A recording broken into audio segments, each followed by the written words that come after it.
As children get older, their working memory improves. This is a natural process that sees increases in memory capacity, speed of processing, and the ability to deal with distraction. Another potential cause of memory improvement is the use of memory strategies. While these strategies tend to be more common among older individuals, can they also be used by younger children?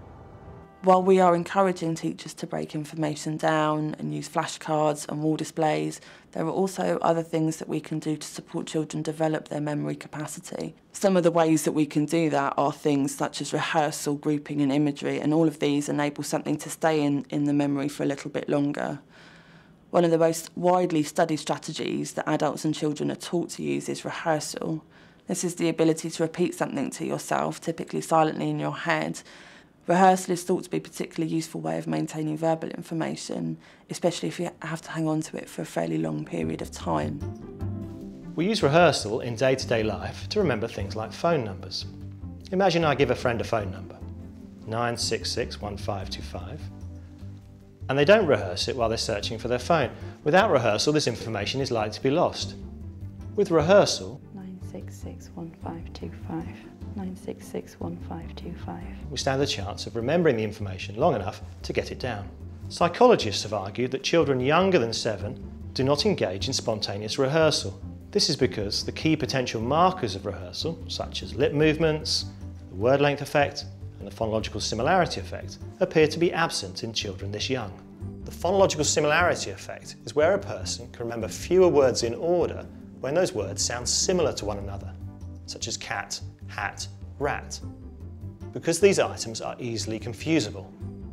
The word length effect is where a person can remember more shorter words, such as cat, dog, bike, than longer words, helicopter, television, ambulance, because it is assumed that shorter words are quicker to rehearse. However, our recent work has questioned this assumption. We think that young children can rehearse, but because they have a limited memory capacity, any effects caused by rehearsal are proportionally very small. When one is thinking about assessing a child's ability to rehearse, the key issue is not how old that child is. Rather, one needs to ask 2 questions. The first is whether the list you are asking the child to rehearse is within their memory capacity. If it exceeds their memory capacity, then they are unlikely to show any evidence of rehearsing it, because it is impossible to rehearse information that you can't recall even once. Second, even if a list is short enough to fit within a child's short-term memory capacity, will they choose to rehearse it? It's possible that some children struggle to remember information over a delay because they do not see the importance of rehearsing an information even though the list is short enough for them to manage to repeat it.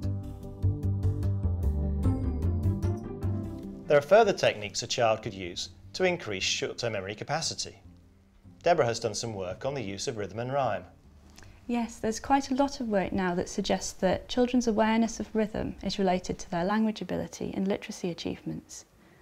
We've also found that memory for rhythm is related to verbal short-term memory capacity. Imposing rhythm on memory material does seem to lighten the load considerably when we're trying to remember things.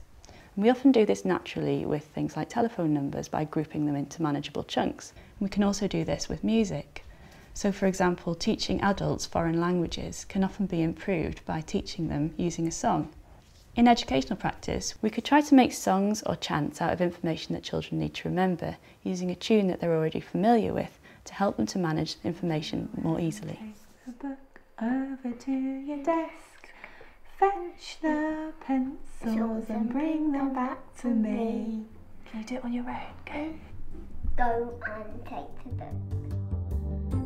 But what if their capacity is very limited? What can we do to help children if rehearsal is not going to be so useful to them? We and others have studied the memories of children and adults with Down syndrome, who have poor verbal short-term memory, but relatively better visual short-term memory. While this information is applicable to the Down syndrome population, it's also relevant to any individual with poor verbal short-term memory. Liz has been working on strategies that may help children and adults with Down syndrome to improve their verbal memory performance. Hi Chris. So visual aids are often encouraged for children with Down syndrome, but of course we live in a world rich with verbal material.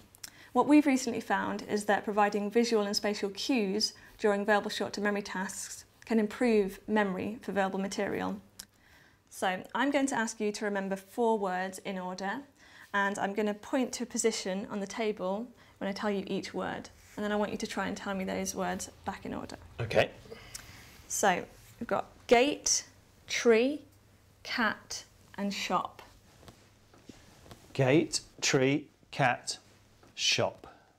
Great, so we found that this visuospatial training task was very effective in helping children with Down syndrome to remember verbal sequences of information.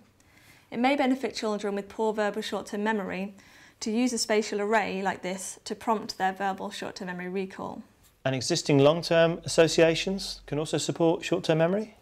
Yes, all children and adults use their long-term memory knowledge to support their memory recall. For example, creating an image containing all of the information that we need to remember.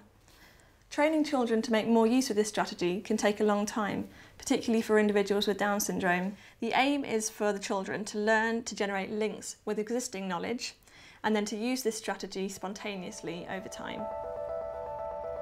We work with children to help them use strategies.